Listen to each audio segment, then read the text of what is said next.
NBC Charlotte's Kelsey Riggs caught up with a fighter who is fighting for much more than just a title.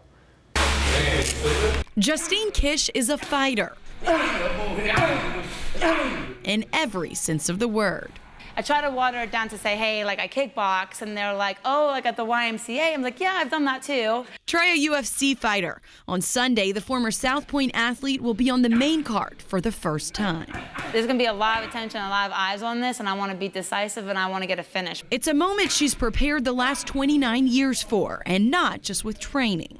There's kids that just, that were there fighting for their lives. Kish's life started in an orphanage in Russia.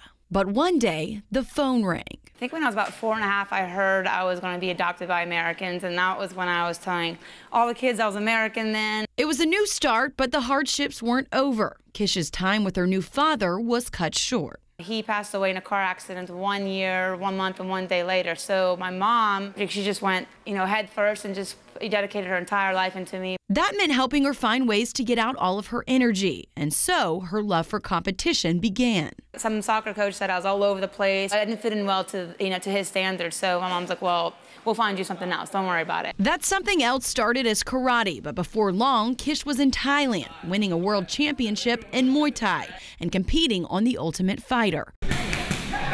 But then another setback, a torn ACL and 3 separate surgeries. People have come back from so much more worse things. She came back and racked up a 16-2 record in kickboxing and a 6-0 undefeated record in MMA. Sounds so weird to me because I can't tell you how many times I get my butt kicked in training. On Sunday, she'll put that training to the test in Oklahoma, with her biggest fan back in Gaston County, not watching but waiting to hear the outcome. My mom is 75. She's going to stay at home like she always does and wait for a phone call. It's a different fight than she faced as a young girl in the orphanage, as Kish now fights for her family, not to find one. I come home often and I stay here with my mom, and I just really hope that I can give her the kind of life that she's given me. Reporting in Gaston County, Kelsey Riggs, NBC Charlotte. Great story, Kelsey. Still ahead, a 9-year-old saves a life. Hear how he jumped into action when a tractor tipped over onto his friend.